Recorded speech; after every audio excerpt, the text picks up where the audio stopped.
আমি না আমি তোমায় ভেবে ওই বিদেশিকে হামে খেয়েছি দিদি। কটা খেয়েছিস? একটা। শালা 4-5 ঘন্টা ধরে নাকি একটা খেয়েছে। ওদি তুমি বকে দিয়েছো। হ্যাঁ যাও যা মনে করতে বাচ্চা মতো পেয়ে শুধু হাম কাচ্ছে। হ্যাঁ যা মনে করেছে একদম বকে দাও। তুই ওখানে দাঁড়া, আমি দাঁড়িয়ে আছি। মনে করে যেতে তুমি যাও। সত্যি সত্যি তুমি ম্যানেজ করতে পারো? হ্যাঁ ম্যানেজ মানে কি, আমি তো এই ব্যবসা করে খাই তো। তাই? বলো। তোমার সঙ্গে শুধু কোনো গন্ডগোলটা বাজাই থাকো, তুমি কিছু মনে করো না। ঝড়হাটি করে চলে যাবে না? ভালো করে বকে দাও। তুমি শুধু চোরের মতো পাক খাবে, তাই না? ঠিক আছে, ঠিক আছে। এই হ্যাঁ বলো। বেলাকে ছুঁয়েছে কেন? কে ছুঁয়েছে? তুমি। আমি এখানে বসেছিলাম। ছুঁইবে না?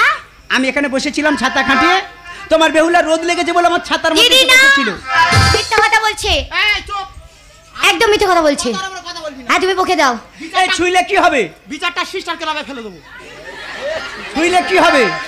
কি হবে মানে? হ্যাঁ কি হবে মানে? সিস্টার ক্লাবে দিলে একটু মাদুর ঝামেলা পেতে তোমার বিচার। আমি বলছি আমি ছুঁয়েছি একবার 100 বার ছুঁইবে তাতে কি আছে? যা চলে যাবে। না তাই? ছবি না।